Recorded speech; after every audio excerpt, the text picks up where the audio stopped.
Hello दोस्तों, आज की इस मोटिवेशनल स्टोरी में आपका स्वागत है। जैसा कि आपको पता है, इतिहास में ऐसा देखा गया है कि जब जब किसी धर्म के लोगों में सहिष्णुता की जगह कट्टरता ने जगह ली और मानव समुदाय पर उससे संबंधित खतरा मंडराने लगा, तब तब किसी ज्ञानी ने अपने ज्ञान से लोगों में जागृति लाई। किसी ने धार्मिक कर्मकांडों का विरोध किया तो किसी ने मूर्ति पूजा का।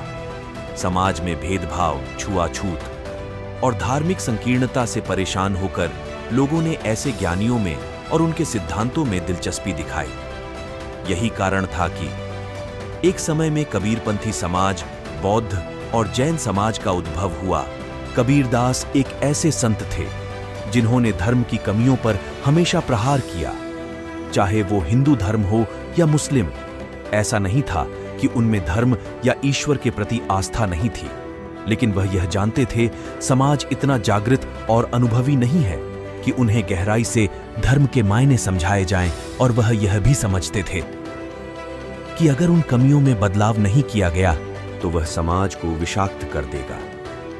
उन्होंने धर्म की आस्था की बजाय मानवता की भलाई चुनी, जो धर्म के सबसे अहम उद्देश्य में ही आता है, लेकिन इसे सब समझ नहीं पाते। इसलिए उन्होंने दोहों और सरल भाषाओं में सीधे उन कमियों पर प्रहार करना शुरू कर दिया। उनसे जुड़ा एक प्रेरक प्रसंग है जो इसी प्रकार की एक धार्मिक कमी को चोट करता है। तो चलिए जानते हैं। कबीरदास बचपन से ही बहुत ज्ञानी थे और कभी-कभी अपने तर्कों से वह अपने गुरु रामानंद को भी परास्त कर दिया करते थे। एक बार गुरु रामानंद के पितरों का श्राद्ध था। श्राद्ध के लिए रामानंद जी ने कबीरदास को गाय का दूध लाने भेजा।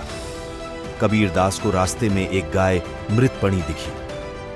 उन्होंने उस गाय के मुंह के आगे घास रख दी और वहीं बैठकर इंतजार करने लगे।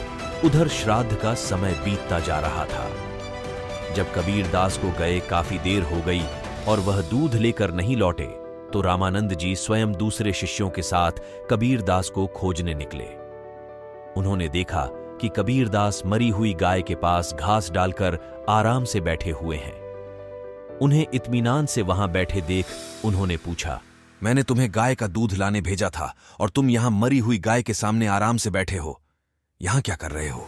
इस पर कबीरदास ने उन्हें जवाब देते हुए कहा, गुरुजी, यह गाय न तो दूध दे रही है और न ही घास खा रही है। रामानंद जी ने कहा, यह कैसी बेतुकी बात कह रहे हो? मरी हुई गाय कहीं चारा खाती है या दूध देती है?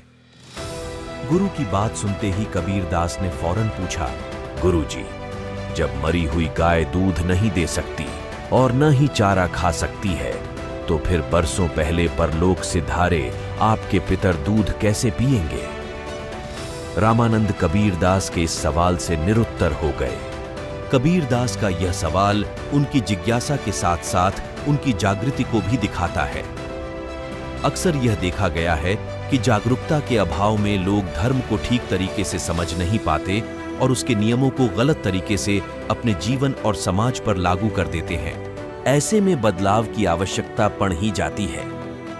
बातों का मर्म समझे बिना केवल रटी रटाई चीजों पर यकीन करेंगे तो समाज का उत्थान मुश्किल होगा।